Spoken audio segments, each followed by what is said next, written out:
friends, it's Kelsie from the DoSeum here in San Antonio, and today we're going to be talking about a very important topic. How do I know that the information I think is true is actually true? In our world, there is so much information. If you got online with your grown-up and asked a question, you could receive hundreds of thousands of answers. Not to mention all of the TV channels, radio stations, newspapers, and books.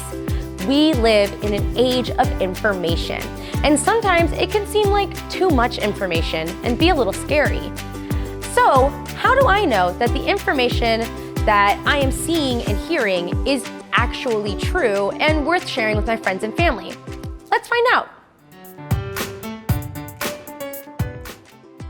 Whether it's on the internet or in a magazine, there are several questions that you can ask to help. Number 1. How current is the information that you're seeing or hearing? With health and other science-related topics in particular, information can change based on new research and evidence. That's why the science books in our school are not 50 years old. Healthcare workers and scientists learn new information all the time, and sometimes that new information will support an existing idea. But sometimes that new information will force us to reevaluate our ideas about vaccines and treatment. And that's okay. Science is a process of understanding. And when we update our understanding, we can update our thinking. Number 2, who's presenting the information? If you wanted to learn more about disease, would you talk to a car mechanic? And if you wanted something fixed on your car, would you take it to a veterinarian? Probably not. We can't all know everything, which is why it's important to talk to an expert in the field that you're learning about. For vaccines, that's your healthcare team. Physicians, nurses, and pharmacists lead the way. Number 3, what is the person's purpose for sharing the information? Are they just sharing the facts so that way you can make your own decision? Or are they also sharing their opinion and influencing you to make the same decision that they did?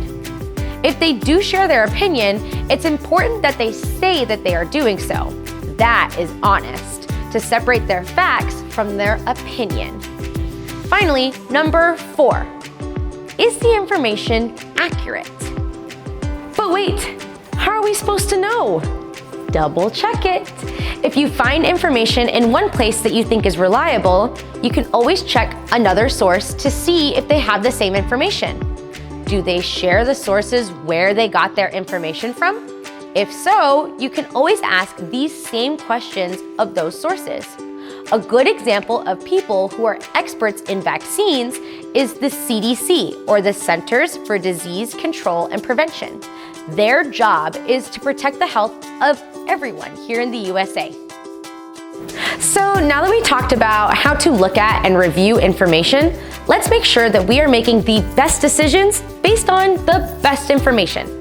It's good to question information, and it's important to do the extra work to make sure that the information is accurate or true. Only then can you help make the best decisions with your friends, your family, and for yourself. Thanks so much for watching. And remember, let's stick together.